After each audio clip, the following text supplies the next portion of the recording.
Halo, assalamualaikum Bapak Ibu sekalian, apa kabar? Berjumpa lagi dengan saya. Kali ini mau mencoba menjawab satu pertanyaan ya dari salah satu kopontren yang menanyakan tentang apakah bunga pinjaman di koperasi itu termasuk riba atau enggak? Oke, bunga di koperasi itu riba atau enggak? Nah, riba itu apa sih? Riba itu simpelnya gini ya. Riba itu sesuatu yang kelebihan ya, kelebihan membayar atau selisih membayar dari yang kita pinjam dengan yang kita bayarkan. Nah, jadi kalau ada selisihnya yaitu riba.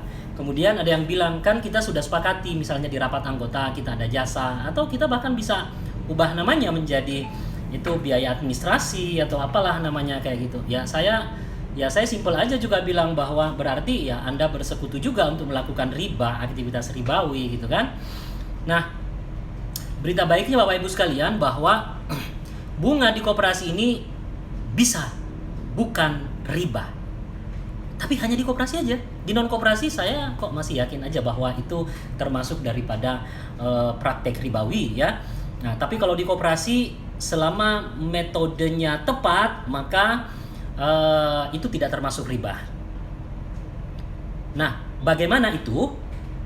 Begini, di koperasi itu kan adalah orang bersekutu untuk melakukan penghematan atau meningkatkan efektivitas atau meningkatkan nilai ya, manfaat daripada persekutuan mereka termasuk dalam sifat. Oke, jadi bagaimana sebenarnya koperasi itu bisa tidak mempraktekkan riba ya, sedangkan masih memberlakukan cara bunga ya, dengan bunga.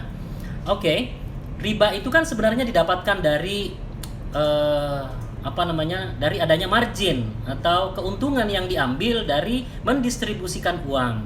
Jadi kita mendistribusikan uang atau koperasi simpan pinjam mendistribusikan uang kepada anggota, kemudian diberikan margin misalnya 1% setiap bulan atau 2% setiap bulan, kemudian dalam 1 tahun 24% ya atau semacamnya. Nah, ini kan biasa Anda sebut itu dengan margin ya atau keuntungan yang diambil, kemudian dari keuntungan inilah yang akan menutupi biaya-biaya operasionalnya ya, dan selisih daripada itu nanti menjadi profit atau net profitnya. Nah, maka untuk supaya praktek bunga ini tidak menjadi riba di koperasi, maka perhitungannya jangan dari perhitungan margin, bukan perhitungan mengambil keuntungan. Ya, seperti yang saya katakan tadi bahwa koperasi ini adalah persekutuan orang-orang ya untuk bisa berhemat atau meningkatkan manfaat apapun yang mereka butuhkan, itu terjadi dalam persekutuan itu. Nah, maka coba hitung biaya-biaya yang harus ditanggung oleh koperasi dalam 1 tahun ya. Biasanya dikenal dengan adanya APBK ya. Biasanya pengurus itu merancang dulu RAPBK atau rencana anggaran pendapatan dan belanja koperasi. Nah, di APBK inilah nanti di situ kelihatan biaya dalam 1 tahun yang direncanakan untuk koperasi. Nah, biaya ini dibebankan kepada kepada anggota yang meminjam. Jadi bebannya itu dibebankan. Coba hitung rasio beban ini dengan distribusi dana dan perputaran duit atau dana dalam 1 tahun itu. Nah, jadi mungkin saja misalnya Rp1 itu dibebankan 1%. Ya, Rp1 setiap Rp1 akan dibebankan 1% daripada biaya yang ada di dalam APBK tersebut. Nah, jadi berarti ini bukan margin, ini adalah pembebanan biaya. Toh koperasi kan memang saling saling bersekutu ya untuk penghematan. Kalaupun mungkin ternyata ini distribusi dananya itu semakin kencang, semakin besar ya, tetapi secara operasionalisasinya koperasi ini semakin efisien, maka pembebanan setiap rupiah ini pun bisa sangat kecil. Mungkin saja 0,01% atau 0,5% ya paling tinggi misalnya. Dan ini bukan riba karena ini bukan margin.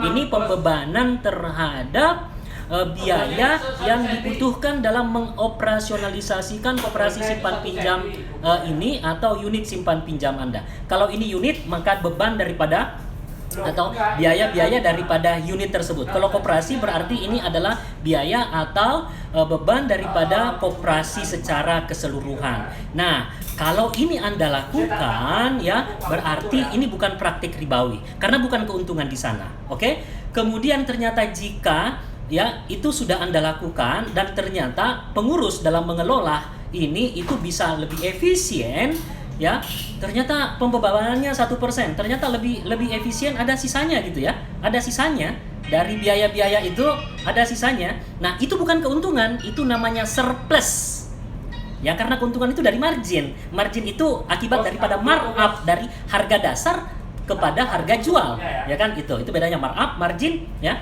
Dan kemudian karena efisien ini maka kembalikan ke anggota, karena ini namanya surplus. Ya, kalau orang Indonesia menyebutnya SHU gitu ya. Padahal ini juga sebenarnya bukan SHU ya. Tidak cocok disebut dengan SHU, tapi surplus. Yang namanya surplus ya karena itu bukan milik koperasi ya, milik anggota. Tentunya setelah operasional itu dikeluarkan. Nah, itulah caranya bagaimana koperasi bisa menerapkan bunga tanpa harus melakukan praktek ribawi.